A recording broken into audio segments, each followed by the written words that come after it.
mukenya mwakabawe ukinga hongera inyana ubwatsi ukinga hongera inka muzindi ukinga tuje kwakira umunyarwenya witwa Isakari Muhamashi. Isakari ivuna nanjye kuvugishwa izina ryaramuvunnye, nanjye ngo ivuna ryaramuzinya ariko izina ryaramuvunnye. Urumva Isakari rero tuje kwakira n'umunyarwenya w'umuhanga cyane, ni umunyamakuru, ni umunyeshuri, nje kuzajya mvuga seveza nta kazi agira, naka nakazi ariko ni ibintu bigoye. Uzi kusobanurira iwanyu ngo urasetsa, ubwo sibyo bintu babipicinga gute? Urumva ngo nkora comedy, ngukora nkora ijoro njyewe ndi wowe. Uzi ko uvuze ubu abantu bakora ijoro umuntu yumva abandi bantu baba bahagaze ku muhanda badakora irondo, urabazi? Wamenyamo cyaje babandi watahanye. Tujye kwakira Isakari, ladies and gentlemen, amashyi cyane kuri Isakari. Aya Melissa arashinyagura imusambira amagira inzusha. Melissa ngwino hano nkubwire gatoya.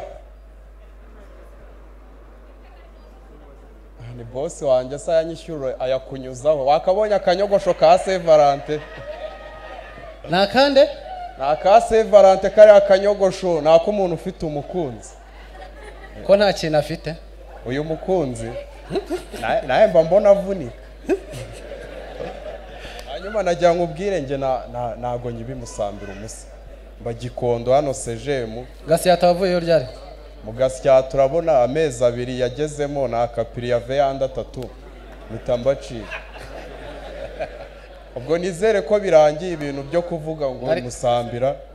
Wa proud imyine naho no si musambira ntabwo ari wo mu rugo. Urabona imusambira hari ibintu utacyura nk'iyi myenda nyacyuye papa yatangira gukora so.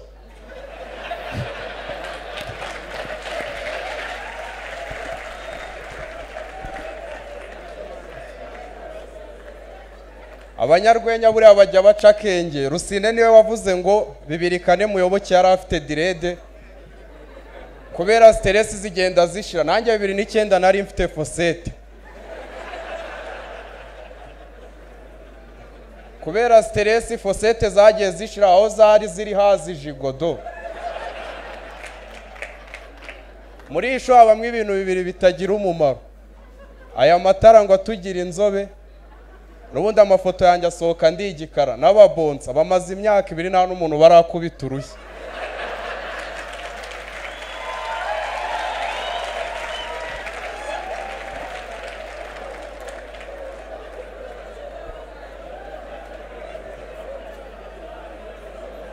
Urabona twese mu mikurire yacu hari ibintu ducamo, twagiye dukura dukina iby'abana. Gusa ibintu twagiye dukinamo iby'abana byaradukurikiranye. Nge buri gihe nakinaga ndi dogobe. Ni ngewe wabaga metse umugabo n'umugore. Sometime bakanyuzamo bakanyinisha twavukiye mu cyaro. Melissa nkuko yabivuze navukiye imusambira. Amazina yayo yose ari bizarre: Musambira, Karengera, Nyarutovu. Urumva yose ari bizarre, itawumva n'iterambere ryawo. Uretse ko ubu ngubu iterambere mu cyaro ni kwisonga kabisa, twateye imbere. Na televiziyo zahabaga najyaga nyina ndi televiziyo nkababwira amakuru. None dore byarankurikiranye, nunzwe no kubwira abakira ubusa nkabona banyishyuye.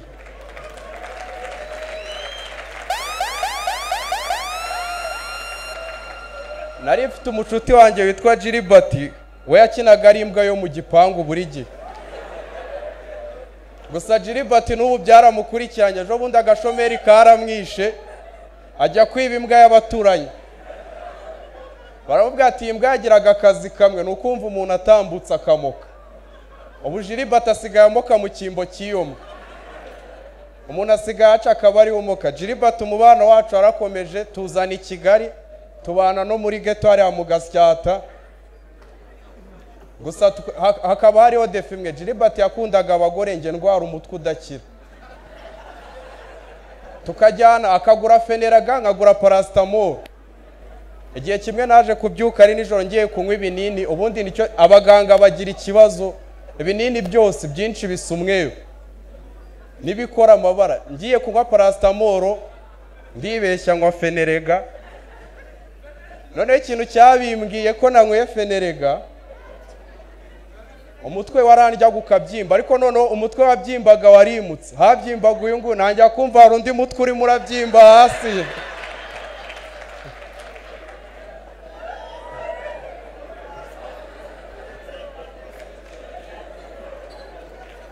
Gilbert yambanye isereri byatari gusa Gilbert ntabwo ariyo sereri nabonye i Kigali gusa hari indi sereri y'abazunguzayi abazunguzayi noneho bo bakora nk'abapasitoro muri kino gihe basigaye banerekwa ibaze ko igihe kimwe sheri wanjye yari yansuye nyiba mu Gasyata hari ukuntu bitagenze neza buri abahungu dufite amasura adashamaje twagiye mu rukundo turatunara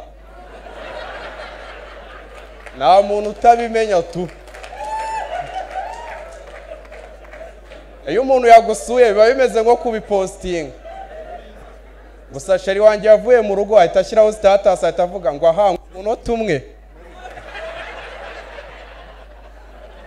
ndabibona ndaheza ndavuga ni umunota umwe ntariba ariko keretse uwawukomaza bakuniga ubwo wamenye uko ungana